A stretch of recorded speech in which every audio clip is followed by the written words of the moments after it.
Hello and welcome back, ladies and gentlemen, to another Historical Humans Reacts. And on today's episode, the British Museum's Instagram is flooded with calls to return an Easter Island statue. Ooh, the drama continues with the British Museum column. You know I thrive on this. You know I live on this.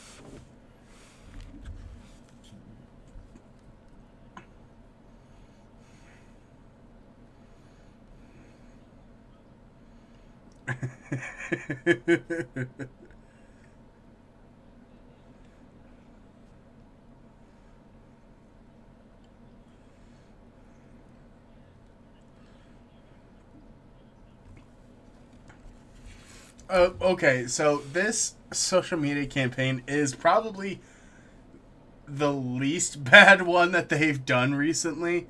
They had one that was geared towards women, directing them to walk around aimlessly in their Rome section in hopes that someone would come by and explain it to them. It was it was just a really bad example, and the British Museum just cannot get out of its own way.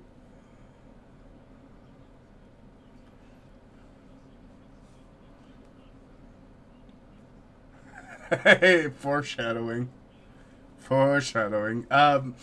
This all began though when they showed one of the statues from Rapa Nui, the Easter Island statues, in an attempt to try and get people to come visit, and then a Haitian Chilean social media influencer, Mike Milford, encouraged his followers to join in on calls to return the statues to Easter Island, which they were taken without permission in 1868, stolen by all accounts.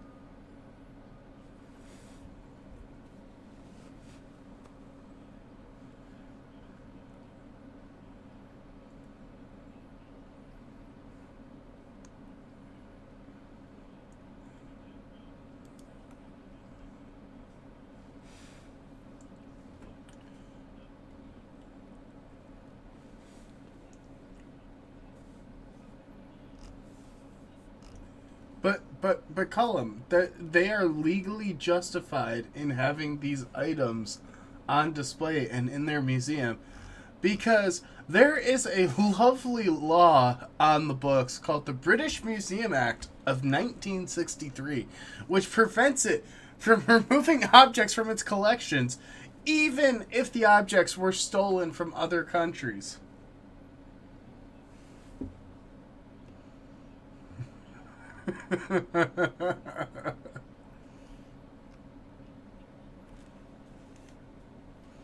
Well, you know it's much safer in the British Museum. There's no way it's going to get damaged or water intrusion.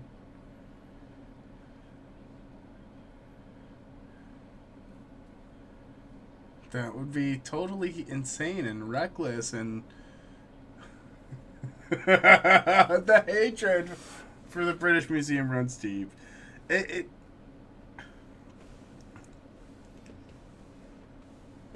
But this is among other calls that have been coming up recently that have been crying out for the repatriation of a lot of artifacts and a lot of things from museums and institutions that are coming back, especially hitting the British Museum because a lot of its collection was sourced.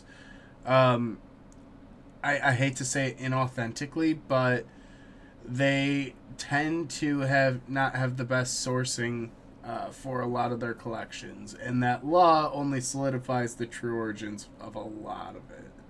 Yeah, the British Museum Act of 1963 is effectively on the legal books to say we acknowledge that there is no legal, ethical, or even any form of paper trail to dictate the way that we got any of the things that we have in this museum.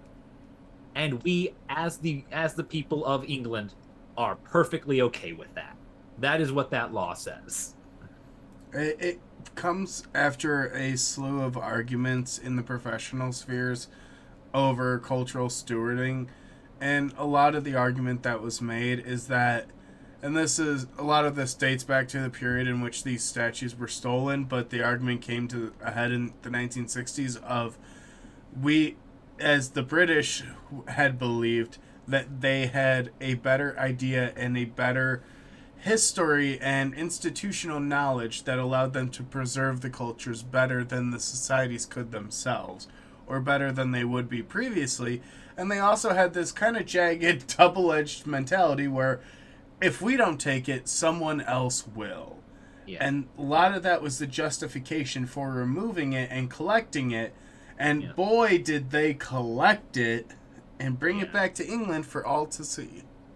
Yeah, this is the effectively the basis of the very much prevalent throughout certain parts of British history political philosophy known as the white man's burden, where the English were burdened with this great and terrible responsibility to civilize the world, rule it, and ensure that all its cultures and histories were preserved by the British for the British, in the name of these poor, hapless, backwards people who made it. And that's the mentality that built this law and that built this museum. And a lot of that white man's burden is still really, really prevalent in a lot of arguments that are made, especially when it comes down to a lot of these institutions as calls for repatriation jump. We're seeing it a lot in the United States now with the change in laws with the North American Graves and Native American Graves and Repatriation Act of 1990, which calls for any artifacts or burial goods to be removed from display. We're starting to see this shift away from that. We're starting to see that burden being taken away from institutions and museums and being given back to the nations in which they truly derive from. So it's kind of a push in the right direction. But man, did that argument pervade for such a long, long time. Yeah. The museums exist to preserve history for the people, and it's little incidents like this that really do bring up the question of whose people are you preserving this for? Because it's clearly not the people of Easter Island. Nor the people of Greece, nor the people of India, nor the people of Egypt, among others that were listed in this article, who also would like to have their cool artifacts back.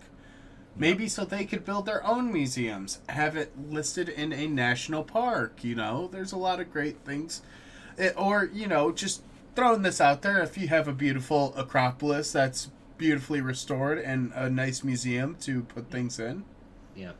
Nice 21st century museum whose roofs are centuries away from crumbling, if ever. Thank you guys for watching. We'll see you in the next one.